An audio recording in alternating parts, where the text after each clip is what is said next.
السلام علیکم ورحمۃ اللہ دوستوں، میں ہوں شاکر احمد اور آپ دوست دیکھ رہے ہیں چینل ڈومیسٹک فینسی پولٹری۔ دوستوں، امید کرتا ہوں تمام دوست خیر و عافیت سے ہوں گے، خوشباش ہوں گے، تمام دوستوں کے روزے بہت اچھے جا رہے ہوں گے، شوق سلامت ہوگا۔ اللہ پاک سب کے شوق کو سلامت رکھے اور سب بھائیوں کے روزے کو قبول فرمائے۔ دوستوں، آج کی اس ویڈیو کے اندر ہم بات کریں گے چوزوں کے ایسے مرض کے بارے میں جس کے اندر چوزوں کے چیسٹ پر چھالے نمودار ہو جاتے ہیں اور ان کے ٹخنوں اور اس کے علاوہ دوسرے جوڑوں کے اندر سوزش پیدا ہو جاتی ہے۔ تو ویڈیو میں آخر تک جڑے رہیں، ویڈیو کو آگے نہ بگائیں اور چینل کو ضرور سبسکرائب کر لیں، ساتھ میں بیل آئیکن ضرور دبا لیں، کیونکہ ہمارے اس چینل پر الحمدللہ روزانہ کی ایک منفرد اور معلوماتی ویڈیو لگتی ہے، جو کہ شوقین بھائیوں کے لیے بہت بہترین تحفہ ہوتی ہے۔ تو دوستو، ویڈیو لمبی نہ ہو تو آتے ہیں اپنی اصل بات کی طرف، جس مقصد کے لیے ویڈیو بنا رہا ہوں۔ تو دوستو، یہ چوزوں کا ایک ایسا متعدی اور دیرینہ مسئلہ ہے جس میں جوڑوں کے جھلی اور ہوا کے کھانے متاثر ہوتے ہیں۔ یہ بھی ایک بیکٹیریل مرض ہے جو زیادہ تر پولٹری برڈز کو متاثر کرتا ہے۔ یہ بیماری تمام پولٹری فلوک میں یکساں طور پر پائی جاتی ہے۔ مرغیاں اور چوزے عام طور پر سب سے زیادہ اس بیماری سے متاثر ہوتے ہیں۔ مرغیوں میں متعدی کھانسی کے ساتھ اس بیماری کا واقع ہونا عام طور پر پایا جاتا ہے۔ اس بیماری کی وجہ بننے والے جراثیم کو مائکوپلازما ثانوی نامی جراثیم سے منسوب کیا جاتا ہے۔ یہ جراثیم بھی اسی طرح بیماری کو پھیلاتا ہے جیسے CRD کا جراثیم بیماری پھیلاتا ہے۔ CRD سے مراد یہاں سانس کا ایک دیرینہ مسئلہ ہے، جس پر میں پچھلے دنوں ایک ویڈیو میں نے اپلوڈ کی تھی۔ مائکوپلازما ثانوی کی علامات پر اگر غور کیا جائے تو عام طور پر چوزوں میں کلگی کا رنگ زرد ہو جاتا ہے اور نشو و نما بھی رک جاتی ہے۔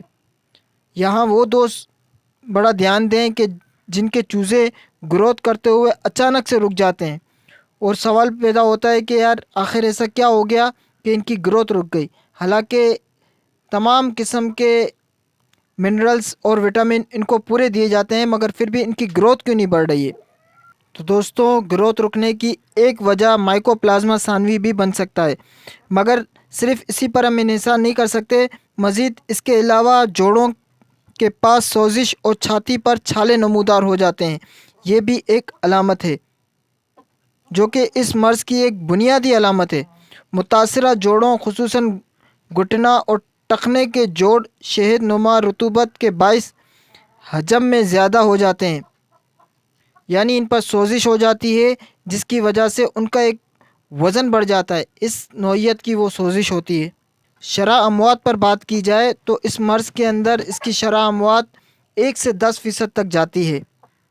یہ جراثیم اس قدر اثر انداز ہوتا ہے کہ یہ جوڑوں سے گوشت تک اپنی جگہ بنا لیتا ہے اور متاثرہ پرندہ آخر کار لنگڑے پن میں مبتلا ہو جاتا ہے، اور بسا اوقات تو پرندہ چلنے پھرنے سے بھی قاصر ہو جاتا ہے، یعنی اس میں اتنی قوت بھی نہیں رہ پاتی کہ وہ چل پھر سکے اور مخصوص انداز میں گھٹنوں کے بل بیٹھ جاتا ہے۔ محققین نے جب اس مرض سے مرنے والے پرندوں کا پوسٹ مارٹم کیا اور غور کیا گیا تو انہوں نے اس بیماری کے شروع میں ہی دیکھا کہ اس کا اثر اس قدر بھاری ہوتا ہے کہ اس کے اندر جگر کا سائز بڑھ جاتا ہے اور اس کا رنگ گہرا سبز ہو جاتا ہے۔ تلی اور گردے بھی عام سائز سے بڑے ہو جاتے ہیں۔ نیز ہوا کی نالیوں میں سوزش بھی پائی جاتی ہے۔ جوڑوں کی جھلی میں ہلکے سرمائی رنگ کا مادہ پایا جاتا ہے۔ تو دوستو، اگر اس کی علاج پر بات کی جائے تو اس کے علاج کے لیے، چونکہ یہ ایک بیکٹیریل مرض ہے، تو بیکٹیریل امراض کے اندر سب سے بہترین دوا جو استعمال کی جاتی ہے وہ اینروفلوکساسائن ہے۔ اینروفلوکساسائن تقریباً بیکٹیریل امراض کے اندر بہترین استعمال کی جانے والی، عام طور پر پائی جانے والی بہترین دوا ہے۔ تو دوستو، اسی پر میں آپ دوستوں سے اجازت چاہوں گا۔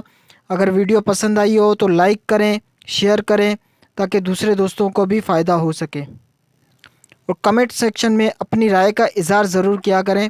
اب دوستوں سے اجازت چاہوں گا۔ السلام علیکم ورحمۃ اللہ۔